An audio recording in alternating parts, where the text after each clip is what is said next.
In this final part of our March 22nd Bible study, I want to offer two of my own reflections about this passage, and then three questions for you to consider on your own. My first reflection takes me back to the saying from Irenaeus of Lyon, "The glory of God is a living person, and a person's life is seeing God." That saying has been repeated in different ways in the history of the church, including most recently by St. Oscar Romero, who is depicted in the mural you see on your screen. Romero was the Archbishop of El Salvador until he was assassinated on March 24th, 1980, 40 years ago, in his cathedral. Not long before he was martyred, Romero gave a lecture in Europe in which he said, "The glory of God is the poor who lives." The glory of God is the poor who lives.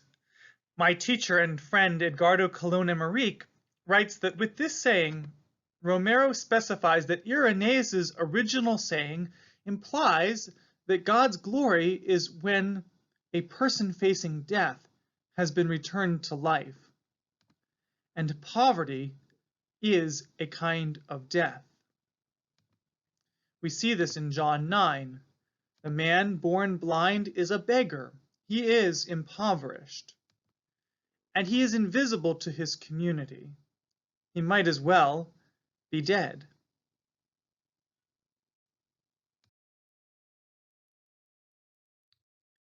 In this passage, then, Jesus challenges us to look for God's glory among the poor. When we see the face of someone experiencing poverty, do we think, "Who has sinned?" Or do we ask, "How will God's glory be revealed in this person?" Jesus also challenges us to see how we make the poor invisible. We do this by refusing to see or even look at them. Sometimes this is very literal. Many of us won't make eye contact with a person asking for change or a person experiencing homelessness out on the streets. We also make them invisible by not believing them, whether they say they are being harmed by the way our society works or fails to work, or when they say they have found that Jesus cares for them, and we still treat them as rejected by God. And we make them invisible when, like Pharisees, we assume our superiority. If we want to see Jesus, John 9 says we must see the poor as well.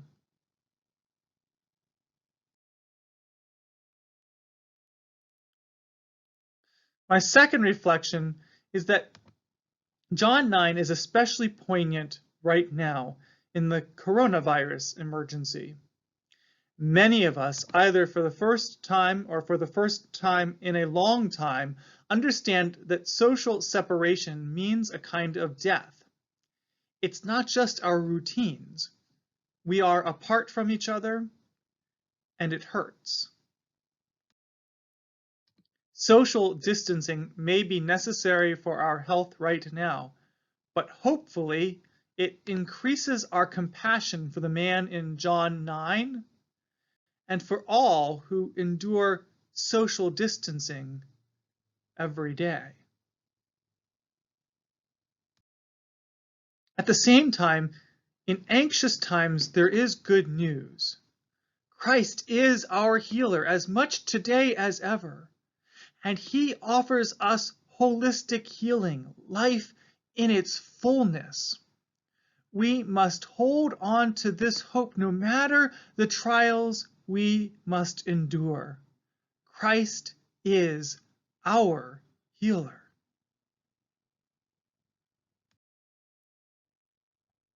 Here are some further questions for you to reflect on in your own way. First, what would it be like to be the man born blind in this story? To be someone in his community, or to be one of the Pharisees? How would each of these people think and feel about what happens in John 9? Second, which character do you identify with most, and why? And third, how has Jesus opened your eyes to life? What do you see in him that you couldn't see without him?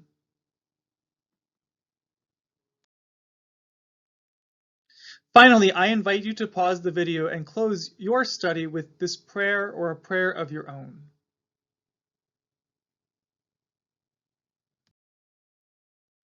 Look for another video next week when we turn to John 11, 1-45, the raising of Lazarus.